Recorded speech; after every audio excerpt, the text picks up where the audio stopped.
You want the truth, the whole truth, and nothing but the truth? You can't handle the truth! Well, we're giving you the Michigan Sports Truth, the show that is honest, reveals the facts, truth, and statistics, and does not mess around. Follow me, Taylor Phillips, on Twitter at DT2Phillips. Email me at TaylorGatorPhillips14@yahoo.com. Follow Ed Smith on Twitter at EdSmith313, and go to our website at MichiganSportsTruth.com. Also like our Facebook page, The Michigan Sports Truth on Spreaker, and join our group with the exact same name. The Michigan Sports Truth podcast is also available on iHeartRadio and SoundCloud. Also a subsidiary of Sports Radio Detroit, thus available on iTunes and Podbean.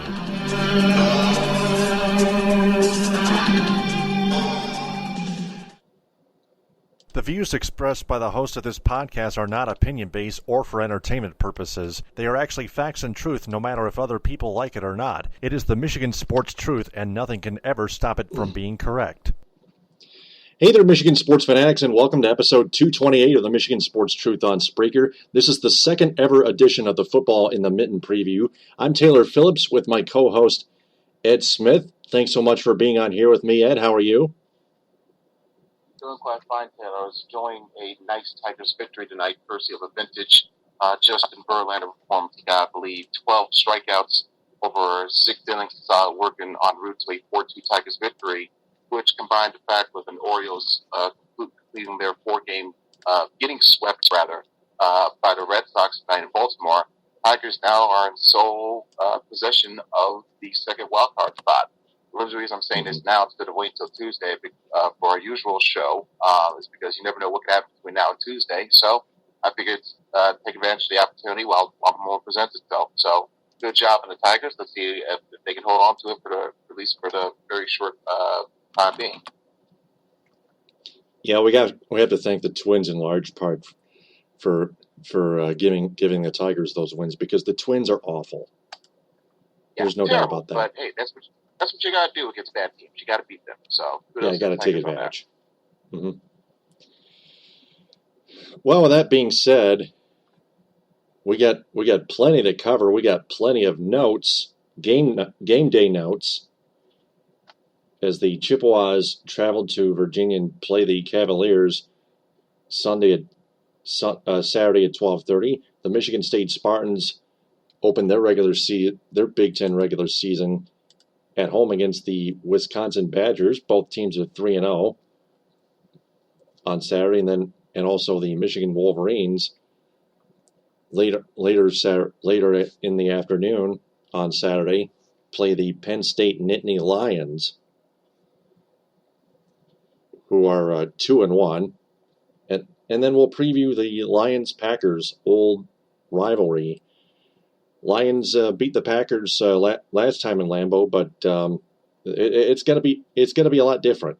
But we'll get to that later. First off, we'll preview my Central Michigan Chippewas. They play their second road game of the regular season, and it's still a non-conference game as well. Touchdown, Central Michigan! CMU is 3-0. Virginia is 0-3. That game is going to be televised on Fox Sports Detroit, by the way, at 12:30 kickoff. 11:30 countdown to kickoff pregame with Don Scheidel, Brock Gutierrez, and Adam Jacksa, and the rest of the crew at the IMG Network studios. Now for the tail of the tape. CMU's offense is ranked second in the MAC and 19th in the football Bulls subdivision rankings, among average passing yards per game with 319 passing yards per game, but they are ranked 9th in the MAC and 87th in the FBS in average rushing yards per game, with 150.7 average rushing yards per game. CMU's defense ranked 3rd in the MAC and 16th in the FBS in rushing defense, with an average of 92.1 92.0 rushing yards allowed per game, and third in the MAC and 19th in the FBS in average passing yards allowed per game,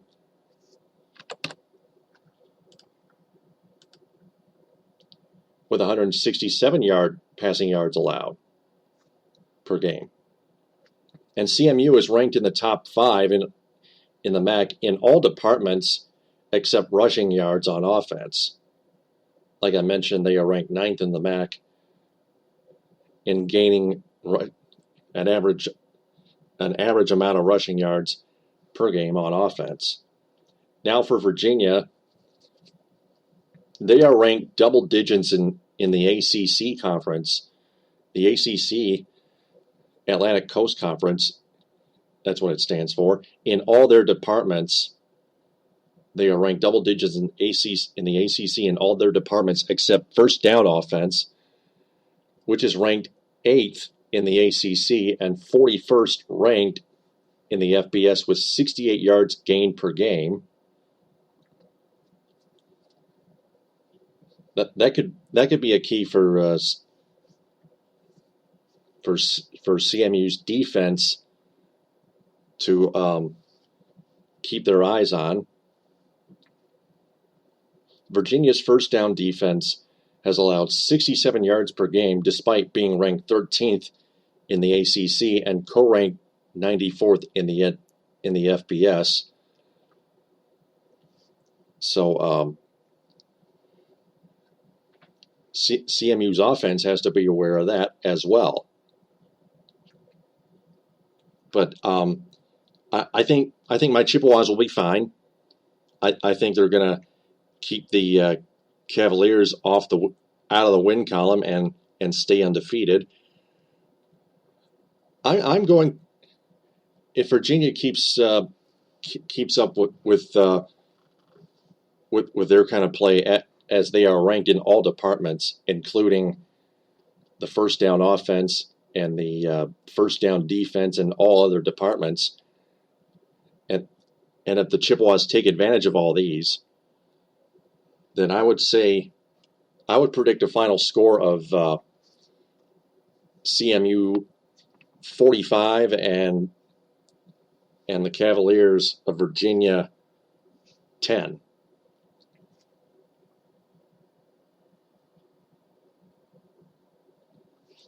Really, Taylor, what it comes down to in this game, one key step that could make or break, definitely make or break Virginia.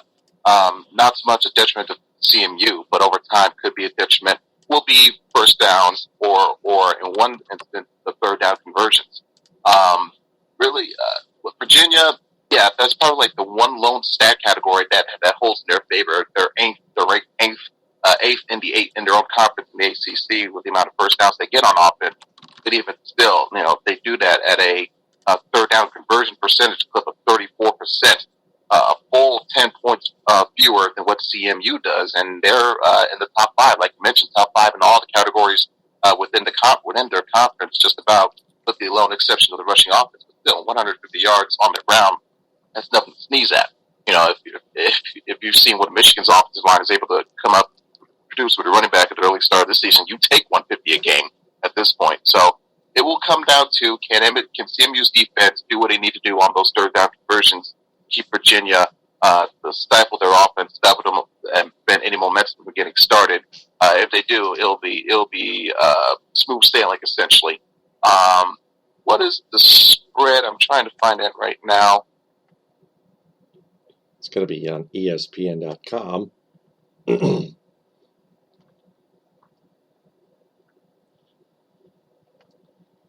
Because I am definitely picking Central Michigan to win. I had a good feeling before, especially it's been verified after reading these stats. I just need to know what the spread would be, so I can make a better inkling on what the score could look like. The spread is -4 for CMU. The spread is +4 for Virginia.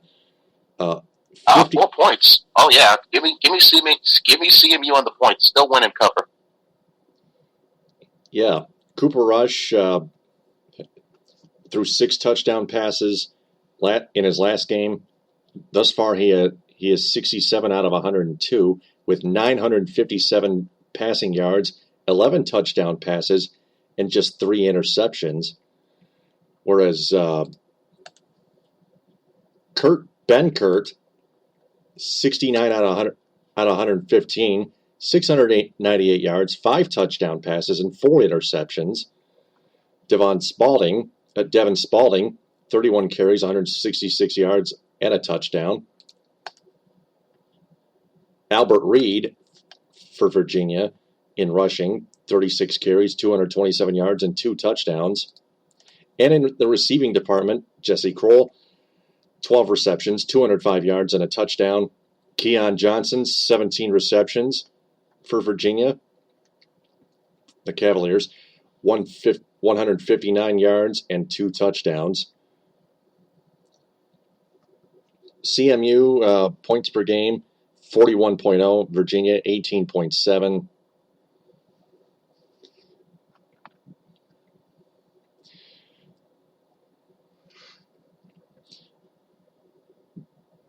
The Cavaliers lost to the Yukon Connecticut Huskies 13-10. That was a 3-point margin, but that's I'll bet that's the Connecticut Huskies are 2-1. Yeah, but it's not exactly a team that you consider to be world beaters. So to lose to them would kind of be a bad mark on you. Not to mention they did lose to Richmond, as in the Richmond Spiders. So 37. You think I'll be talking about the basketball? Exactly. You think I'll be talking about the basketball teams, but no, these are the football teams that they're losing to. So if you're losing to those two teams, how bad are you? And the rankings speak for themselves. This is one of the worst teams. They did finish 4-8 last year. They're 0-3 to start the year. They are one of the worst teams in the ACC, bar none. So this should be a pretty easy victory, or as close to easy as it can be for your Chips this Saturday. And the Virginia Cavaliers are 0-1 at home. The Chippewas are 1-0 on the road.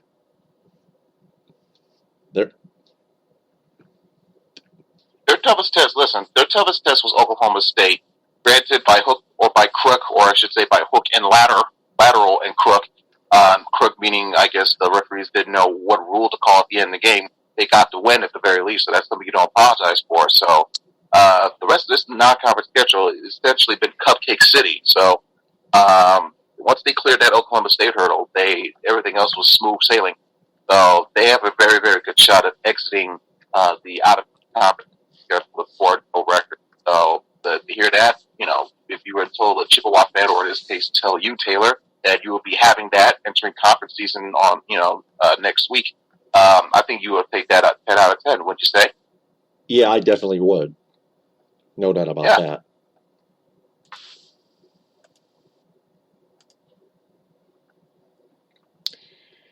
So with that covered, we're going to go ahead and cover the Michigan State Spartans Wisconsin Badgers game. Touchdown, MSU!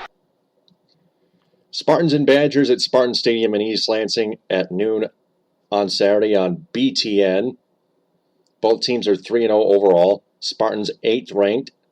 The Badgers 11th ranked in the AP poll. Let's go over the stat leaders first. For Michigan State, the Spartans, L.J. Scott, 42 carries for 203 yards, 4.8 average, and 2 touchdowns. Tyler O'Connor, 32 of 44 at quarterback for 431 passing yards, 5 touchdowns, and 2 interceptions. R.J. Shelton, 8 catches for 80 yards in the receiving department, 10.0 average receiving yards, and 1 touchdown. And on defense, Riley Bulla in tackles, 12 tackles, 6 solo, 6 assists, and 2 tackles for loss. And Andrew Dowell, 12 tackles, 7 solo, 5 assists, 1 sack, and 1 interception. For Wisconsin, In the rushing department, running back Corey Clement, 42 carries for 197 yards, 44.7 average, and 3 touchdowns. Their quarterback, Bart Houston, is 44 of 71 for 527 yards, 2 touchdowns, and 2 interceptions. Their freshman quarterback, Alex Hornibrook, is 13 of 17 passing for 183 yards and 91.5 yards per game passing, with 2 touchdowns and 1 interception. In the receiving department, their wide receiver, Robert Wheelwright, has 12 catches. So does Jazz Peavy, their junior wide receiver. But Wheelwright averages 16.2 average receiving yards, 0 touchdowns. Peavy has 178 yards, 14.8 yards per catch, 59.3 yards gained per game total, with 2 touchdowns for Peavy. Wheelwright, 16.2 yards per catch, 67 yards per total gain. And tackles, Jack Sitchie with 17 tackles, 14 solo tackles, 14 of them solo, 3 assists, and 2 of those tackles for losses. Sophomore linebacker, that's Sitchie, the junior linebacker here. More on him. He also forced a fumble. Now sophomore linebacker T.J. Edwards has added 13 stops with 2 tackles for losses and 1 sack, while junior linebacker T.J. Watt has tallied 12 tackles with 2 sacks, and senior safety Leo Musso has 11 tackles and 1 of Wisconsin's 3 interceptions on the season. And on special teams, sophomore punter P.J. Rosowski has a 40.8 yards per punt average on just 4 punts, with 2 inside the 20-yard line. 2 of those 4. And finally, junior kicker Raphael Gaglianon is 7 of 8 on field goals with his longest of 48 yards, and is perfect 10 of 10 on extra points. So we already mentioned that the Spartans are 8th ranked and the Badgers are 11th ranked. It's very close, but not only are the Badgers monsters on offense, but they are also monsters in the tackling department.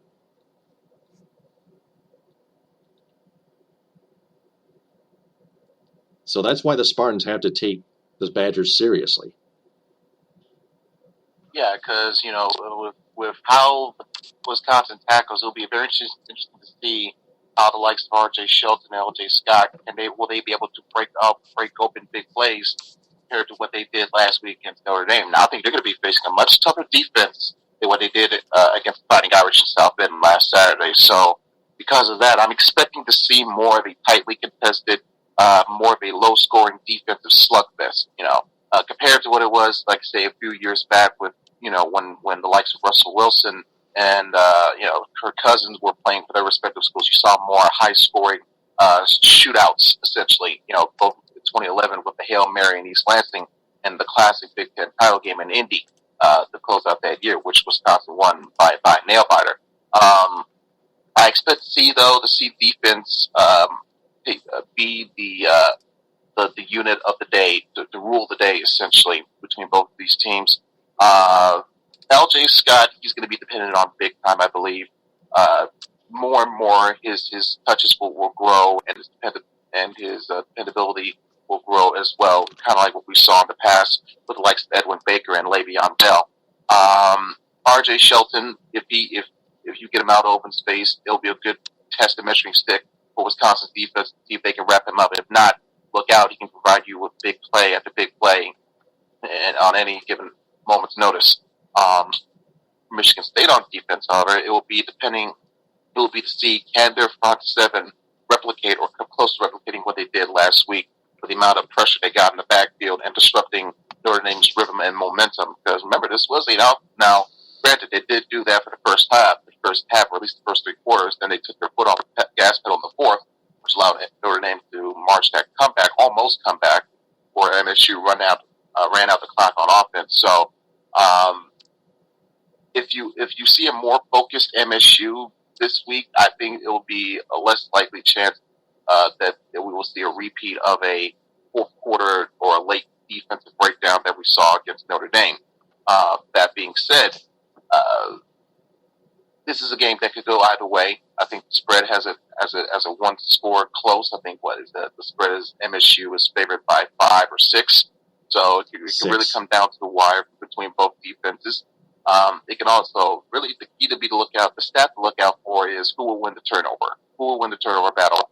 MSU was able to take advantage and first and foremost force turnover after turnover against Notre Dame, and they capitalized greatly. So they can do the same, or at least get a couple turnovers out of Wisconsin.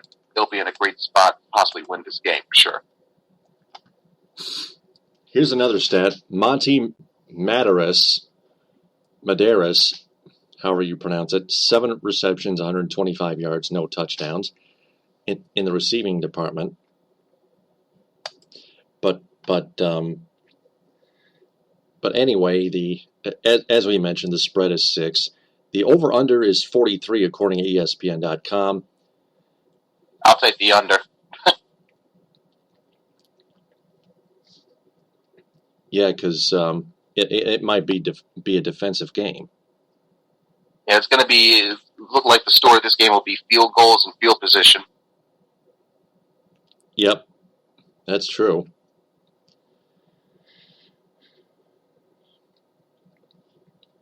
Do you want to say the prediction for this one later, or just do it now?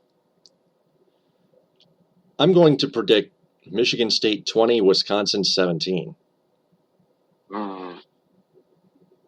I like what you're thinking, but I'm thinking the score will be a little bit more lower than that. I say MSU 16, Wisconsin 13. Oh, man. All right. The home crowd, being at home will help Michigan State as opposed to being at Wisconsin. So the home crowd does sway a little bit towards Michigan State's favor a little bit, but like I said, I trust Michigan State's defense a little bit more than I do Wisconsin's, or rather, as a whole team, I would trust Michigan State than Wisconsin because yes, Wisconsin did beat LSU, but let's face it, as what we're seeing so far, LSU may not be that very good this year. Who knows? Les Miles might be out of job after the season's over.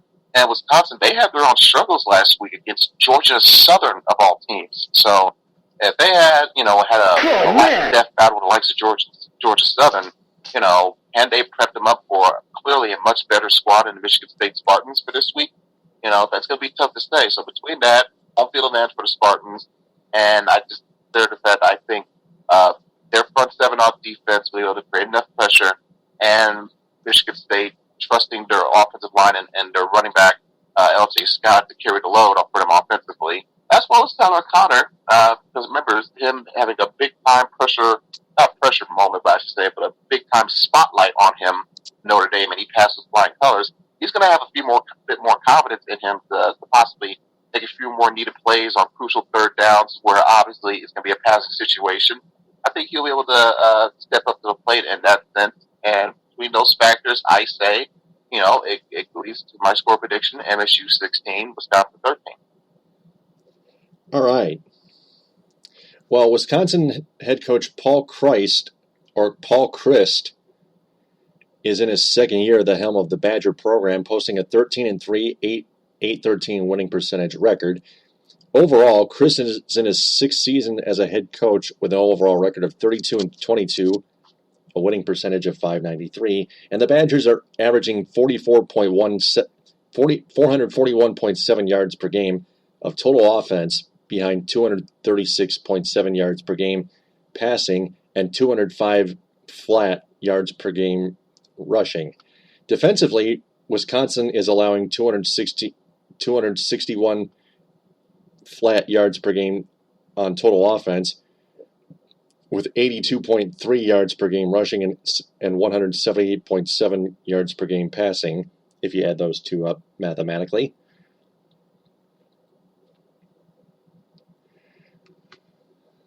So with that out of the way,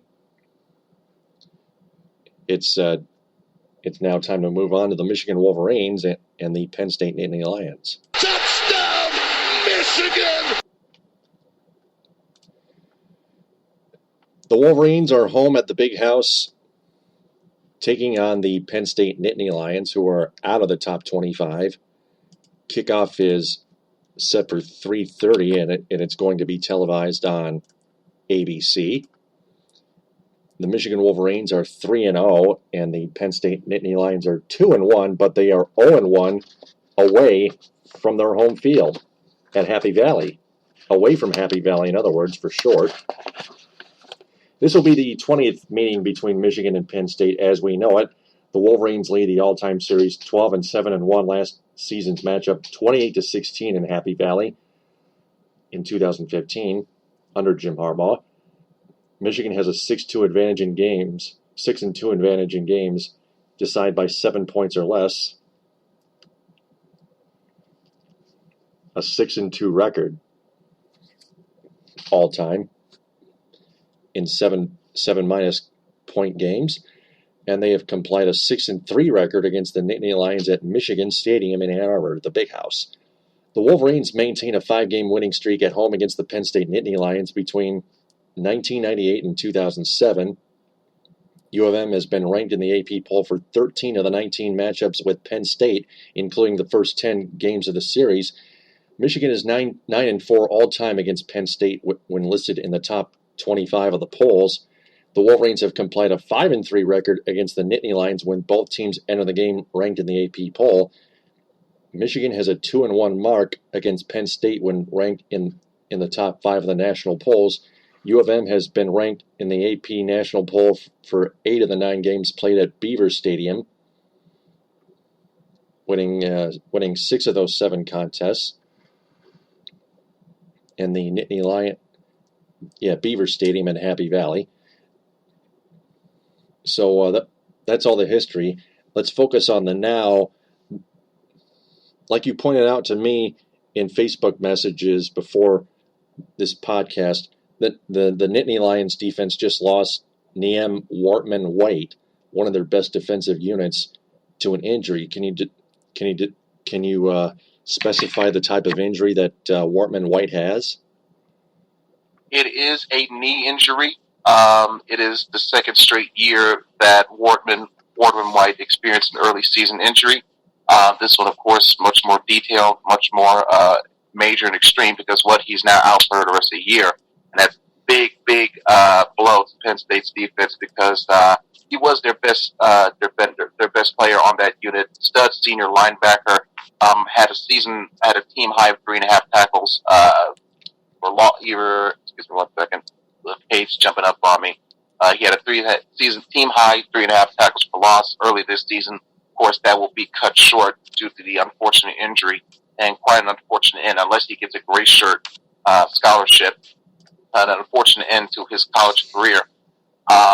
So Penn State, they were already going to be lacking certain essentials coming into this one. Now with the loss of Wortman-White, they'll be really at a disadvantage now. But that's good news for a Michigan team because, like I mentioned, whose offense, for the past 3 games, for the first 3 games of the season, they've averaged over 53 points, just about at 53 points per game. And now they're coming into this game facing a Penn State defense that's already allowed just 34.5 average, for the past 2 games. Now they're going to be without their best defensive player. So if you're the Wolverines on offense, you're going to be licking your chops what you can do with the damage you can potentially be doing. And really, it could be another great chance for you to further exemplify how good you can be with your running game and building that back up, take the pressure off your quarterback, Wilton Speight. Even though you have your weapons with like Spade, Darboh, and Chesson, and Jake Butt, and so on and so forth, at the end, the less pressure you can take off your quarterback, who has a bit of an unknown question mark over him, the better.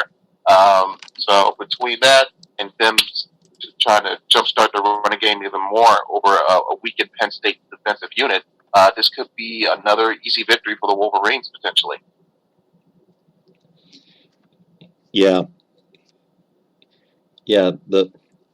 So Penn State has two disadvantages. They haven't won on the road yet, and they've lost Wartman White on defense. They'll have to overcome his absence, and I just don't see the Nittany Lions overcoming that, and how powerful Michigan's offense and defense really are. That's what makes them a fourth-ranked team as of right now. Yeah, so far they're proving that the hype is a little bit justified. Granted, they've played virtually nobody. Colorado seems to be the only decent team they've played so far.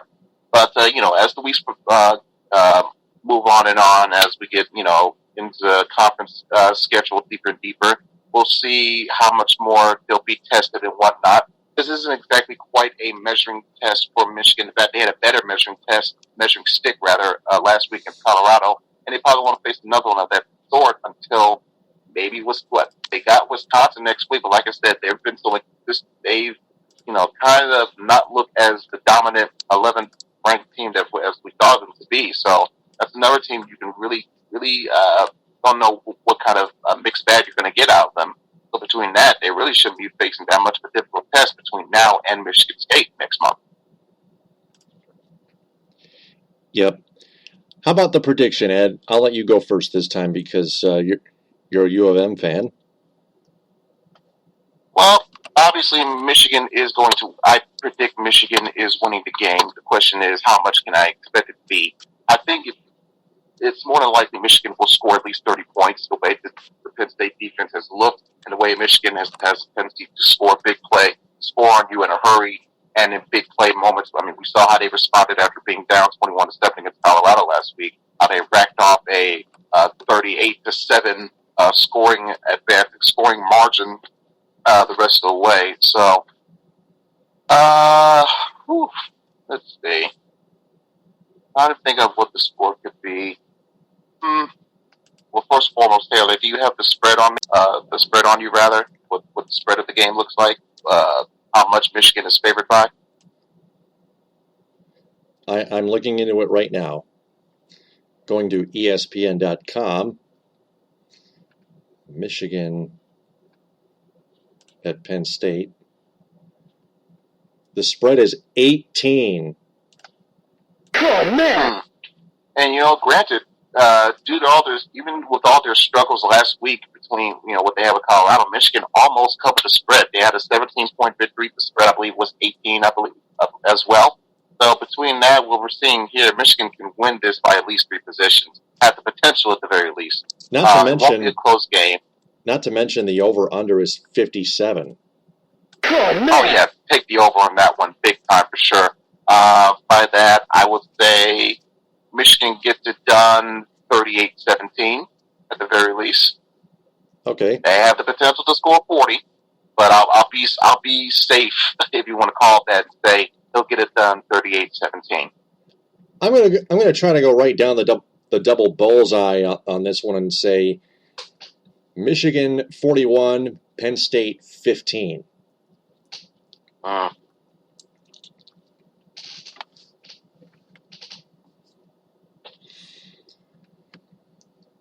So,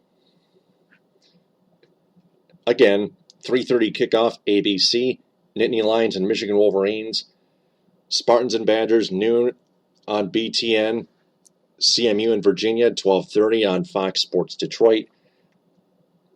So that's going to do it for the college football preview part of things. Now we go to pro football. Touchdown, Detroit Lions! And preview the Lions and Packers game. The Lions again blew a 15-3 lead and lost to the Titans 16-15 in their home opener. Now the Lions go back on the road and play the Greeen Bay Packers. Granted, last time the Lions played the Packers in Lambeau Field. They won 18-16. First time since 91. They beat the Packers in their facility in Green Bay, Wisconsin. It was a crazy Basically, game, a low-scoring game, but yeah. So basically, literally the first time in my life, on my years living on this planet, they got a win in Green Bay. Wow. For last year. Yeah. Both teams are 1-1. Kickoff is Sunday at 1 on Fox, by the way, and are coming off close losses. The Lions, for instance, blowing a 15-3 lead and losing 16-15 to the Titans in their home opener, as I mentioned before. Before we go to the injury report here, why don't we go ahead and try to break down what went wrong. Of course, Jim Caldwell not taking any accountability in the penalties, which the Lions definitely did not cut back on. They committed 17 penalties. Most of them were accurate, and that was just undisciplined, which Jim Caldwell disagrees with everybody on. Any sane human being on the planet that he disagrees with, apparently. Yeah. Just typical Jim Caldwell versus the Dungeon of Doom, if you ask me. It's definitely not the first time. Jim Caldwell tried to stand his ground and just to defend his entire team. And that's just... On the one hand, you can kind of say it's admirable because it's a coach sticking up for his team. But on another stitch, you could say, yeah, you do that, but you also have to be realistic to what you're looking at. You can be realistic at what your team needs to improve on without trying to, shield them from any type of criticism. So that's where Caldwell loses touch with that aspect. Yeah, and it's just like Caldwell always kept denying the media and their tough questions, because he's a soft coach. Oh, very, very. He can get very snippy at a moment's notice. I looked over Kyle Menke's Twitter profile. You can follow him on Twitter, by the way, at K. Hold on a second. Menke or Mikey? My apologies to you, Kyle, if I got your name wrong. I believe he's a reporter for the Lions on M Live. And now the browser's trying to freeze up on me. By the way, we're looking at an 8-point spread, and the over-under is 47. Kyle Menke, by the way, is his name. Kmeinke. That is his Twitter handle that you can follow him on Twitter.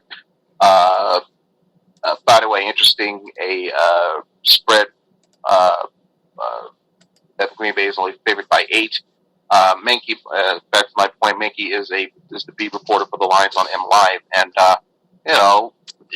if you follow his Twitter profile, see his stream of what Caldwell, I guess you could say, goes through on the press conference and whatnot. Caldwell comes off as very standoffish, very prickish, if you want to say that, which is unwarranted for a number of reasons. Number one, because you haven't won anything, so how you don't have the right to act like Bill Belichick or Greg Popovich, because you haven't won a damn thing.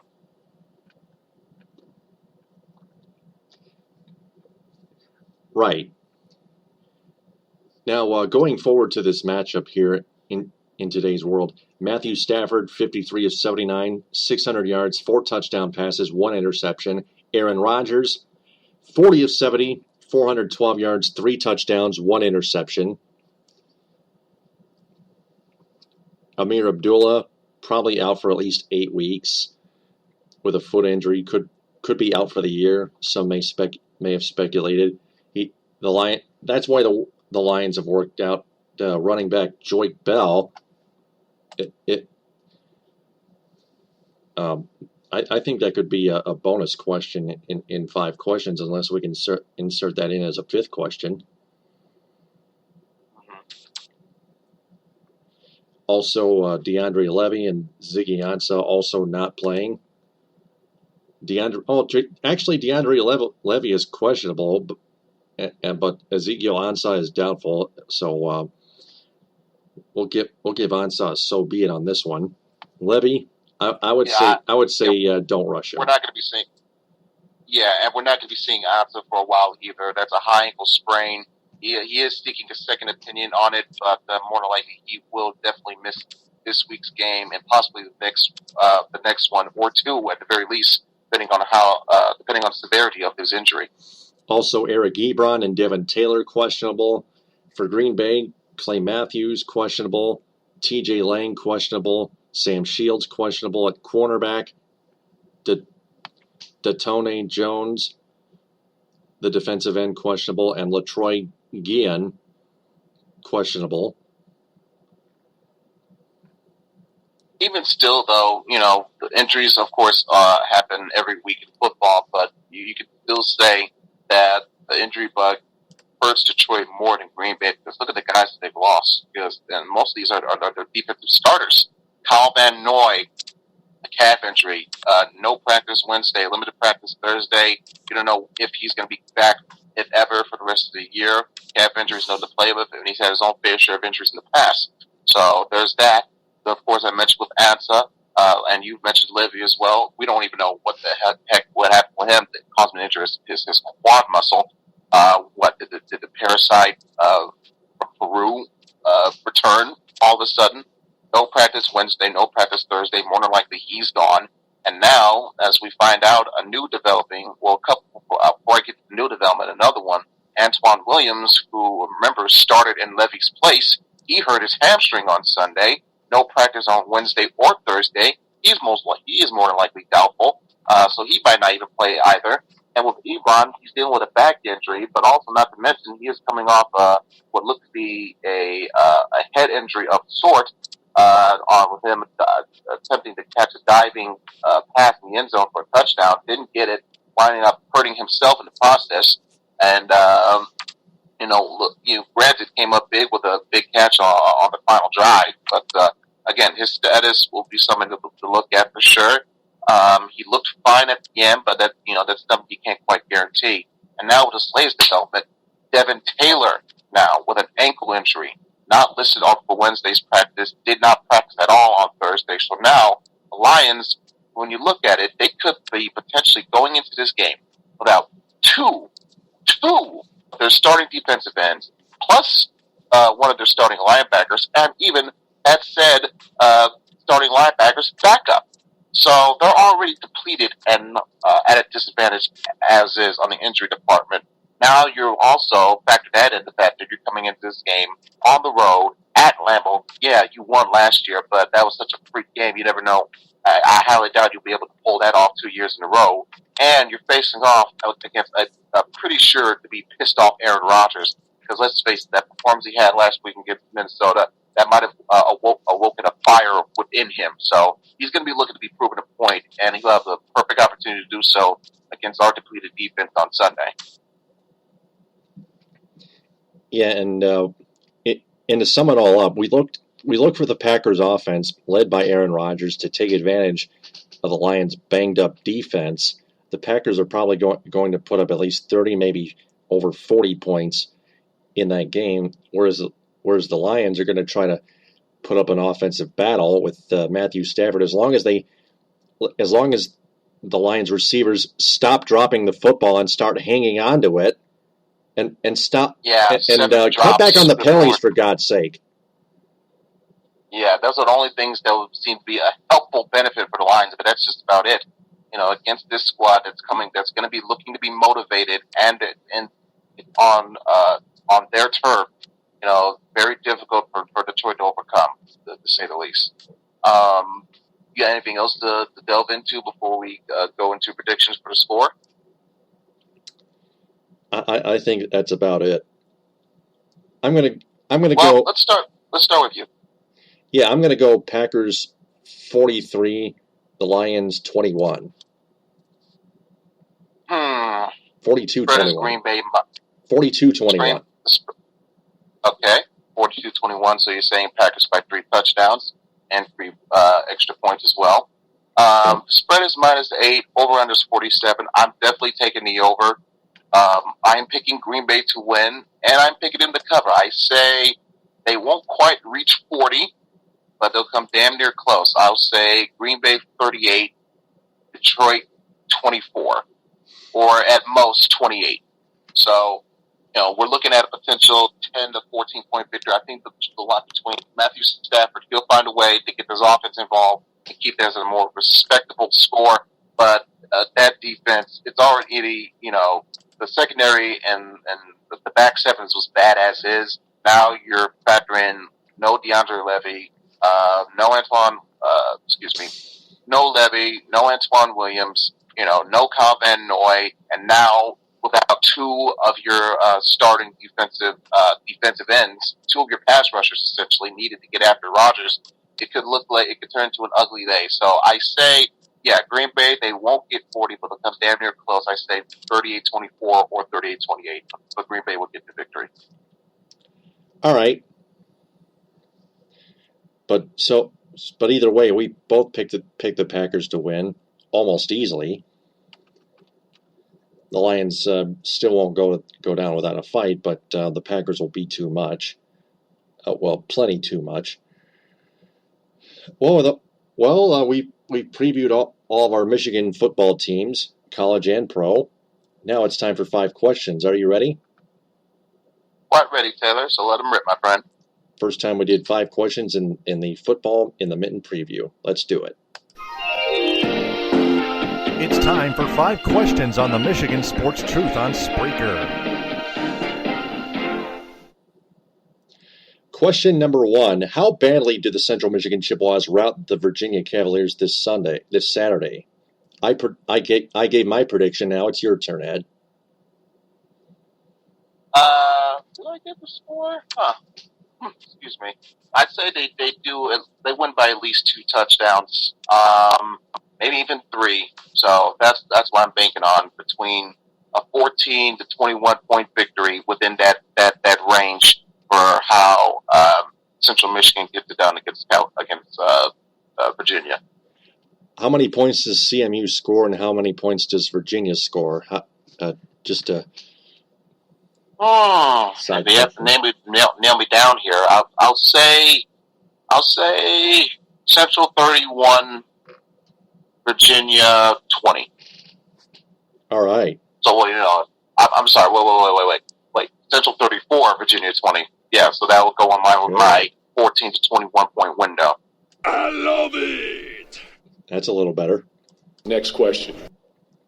Question number 2. How seriously do the Michigan State Spartans have to take the Wisconsin Badgers in East Lansing?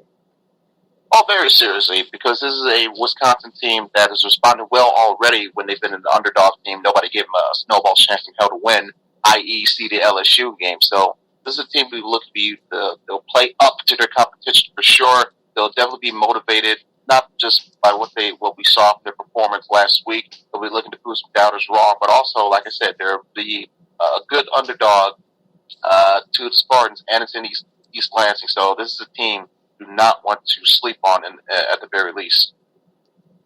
In the least bit, rather. Next question. Question number 3. How does the Spartan defense contain Wisconsin's powerful offense? Well, it's simple. It comes down to, can your front 7 with your defensive line and your linebackers, which seem to be a good staple for MSU's defenses, whether it be under, obviously under D'Antonio's tenure, but in the past under Pat Narduzzi, who was now, of course, moved on to the Pitt job, and what we see now. So it'll be, can they prevent Wisconsin setting up good run plays on first and second down, and also making sure not to give up too many big plays through the air. That's all MSU will be concerned about with their defense. I agree. Next question. Question number 4. How does the Wolverines offense take advantage of the absence of Penn State's Nahum Wortman-White? Well, like I mentioned earlier, there'll be another prime opportunity for them to get their running game engaged and going. And also, like I said, even if some of the defenders will try to do all types of coverages on key players, whether it be Darko or Chesson. Use some use the adjustments that you did last week against Colorado. Try them again here. Try a couple of jet sweeps with Darko or Chesson if they're being well covered to get the ball in their hands, get them out in space, get them involved. Because remember, you did that last week, got you a touchdown as a result. So hey, what's so wrong with rolling the dice here again with that type of play call this week? You never know. And before we get to question number 5, I almost forgot to mention the Lions have signed former New England Patriots wide receiver Aaron Dobson. So your thoughts on that? I think it's to help with, like I said, just in case Ebron might not be ready to go, and the fact that for some reason they, instead of waiting out until he finished out his suspension, they released Andrew Corliss. So what the hell was the point of him, having him in that spot? You were just going to cut him anyway. So merely for depth purposes, and also just in case Ebron might not be ready to go, they need another weapon to go to. That's why they signed Dobson. All right, with that being said, Next question. question number 5, will the Lions overcome their injury report, the injury bug against the Packers? No, that's clear and definitive no. We already gone through it in our score predictions. Aaron Rodgers, A, is going to be coming in motivated and pissed off from his performance last week against Minnesota. B, we're too hurt. C, our secondary is as horrible, as bad as is. So without Ansa and without Devin Taylor, creating good enough disruption with their pass rush, Aaron Rodgers with his ability to, first and foremost, he's going to have good protection. And B, even if he sits the pocket collapsing, his ability to get out of the pocket and great plays on the move, he's going to light this defense up like a Christmas tree. So that answers your question. I would say so. I have to agree. I don't think the Lions are going to overcome their injury bug because it's happened about every year, and it's been partially detrimental along with their mistakes, their penalties, and just the lack of urgency, and especially from their head coach Jim Caldwell, who's about as arrogant as Jim Schwartz was when he was the head coach. Well, he does have the amount of wins. Yep. If you couldn't tell, I'm already on the fire Caldwell train. So in fact, I was already on it from last year when I wanted him gone after the 1-7 start. So me too. That feeling has not changed. In fact, it's been reinforced. So the more they lose this year, the more happy I'll be because this clown will be soon gone enough. Yeah. Don't you think I know that? I have to start another hashtag soon. Oh yeah.